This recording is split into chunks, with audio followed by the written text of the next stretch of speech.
সামরিক স্থাপনায় হামলা পাল্টা হামলার পর যুদ্ধবিরতির ঘোষণা দিয়েছে ভারত ও পাকিস্তান। এ বিষয়ে উভয় দেশ একটি সমঝোতায় পৌঁছেছে। আর এ খবর ছড়িয়ে পড়ার পর পাকিস্তানের সাধারণ মানুষ রাস্তায় নেমে আসেন। তারা বিভিন্ন জায়গায় আনন্দ উল্লাস করছেন এবং একই সঙ্গে চলছে মিষ্টি বিতরণ। এ তথ্য জানিয়েছে বার্তা সংস্থা এপি। কাতার ভিত্তিক সংবাদ মাধ্যম আল জাজিরায় বলা হয়েছে, পাকিস্তান দীর্ঘজীবী হোক স্লোগান দিয়ে অনেক শহরের মানুষ ভারতের সঙ্গে যুদ্ধবিরতিকে স্বাগত জানিয়েছে। তারা এটিকে জাতীয় গর্ব এবং স্বস্তির মুহূর্ত বলে অভিহিত করেছে।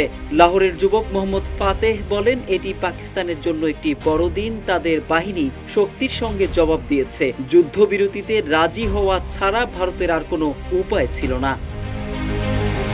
ওয়ালটন আবারও মিলিয়নিয়ার অফারে ওয়ালটন ফ্রিজ কিনে আপনিও হয়ে যেতে পারেন মিলিয়নিয়ার।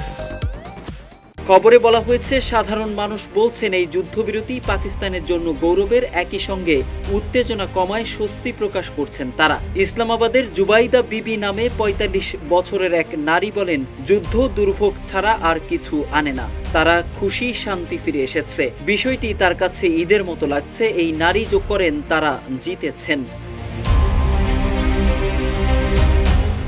এদিকে আফগানিস্তান সীমান্তবর্তী পেশোয়ারের কাছের উপজাতি এলাকায় কিছু মানুষ আকাশে গুলি ছুড়ে যুদ্ধবিরতি উদযাপন করেছেন বলে জানা গেছে। অপরদিকে পাকিস্তানের আজাদ কাশ্মীরের রাজধানী মুজাফফরাবাদের সাধারণ মানুষ এ যুদ্ধবিরতিকে স্বাগত জানিয়েছেন।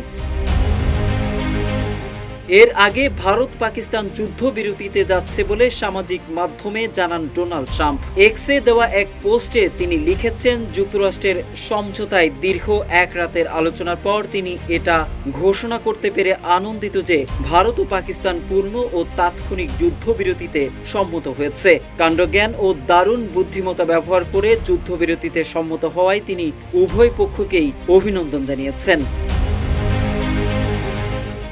এদিকে পাকিস্তানের উপপ্রধানমন্ত্রী ইসহাক দারও যুদ্ধবিরতির কথা নিশ্চিত করে লিখেন, পাকিস্তান সবসময় আঞ্চলিক শান্তি ও নিরাপত্তার পক্ষে থেকেছে, তবে সার্বভৌমত্ব ও আঞ্চলিক অখণ্ডতার প্রশ্নে কখনো আপোষ করেনি। অপরদিকে ভারতের পররাষ্ট্র সচিবও যুদ্ধবিরতির বিষয়টি নিশ্চিত করে বলেন, আকাশ, ভূমি ও সমুদ্র পথে সব গোলাগুলি বন্ধ।